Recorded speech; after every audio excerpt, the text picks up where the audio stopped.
ওই বন্ধুরা আমি গেছিলাম স্টিবারে, আর স্টিবারে যাই দেখি এবার তো দুইটা সেরি। ওই বন্ধুরা তোমরা সবাই কেমন আছো? তো আশা করি ভালো আছো, আর ভালো থাকারই কথা, কারণ এখন করোনা ভাইরাস নাই যে। ওই বন্ধুরা আমি যাবেন স্টিবারি পিলফিলি ভাড়া করে নিয়ে, আর এই পিলফিলির ড্রাইভারের গাড়ি চালানোর লেভেল দেওয়া এক আধ চালাবেন নিচ্ছে, মনে করি সালাইল জাহাজ চালাবেন নিচ্ছে। আর এখন যদি অ্যাক্সিডেন্ট হয় তাহলে উপায়টা কি হবো কচ্ছে, কারণ আমি তো অন্তরে বিয়ে করি নাই।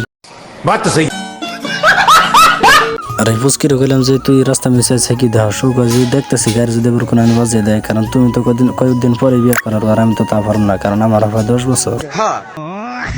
আর আমি পুস্কিরে কইলাম যে তোর 10 বছর তাই কি তুই বিয়ে করে নেগা? পুস্কি কয় যে না, এই বয়সে যদি আমি বিয়ে করবো যাই তাহলে আমার মানুষে ধরে না তুলা খাইয়ে দিব। ওই বন্ধুরা এই ভিডিওটা কারা কোন থেকে দেখবেন সেটা কমেন্ট করে জানাবে, আর ভিডিওটা যদি ভালো লাগে তাহলে লাইক শেয়ার করে দিবে, আর আদর করে একটা ফলো করে দিয়ে যাবে। তো আজকের ব্লগটা পর্যন্তই, সবাই ভালো থাকবা, সুস্থ থাকবা, দেখা হবে পরবর্তী ভিডিওতে। আল্লাহ হাফিজ।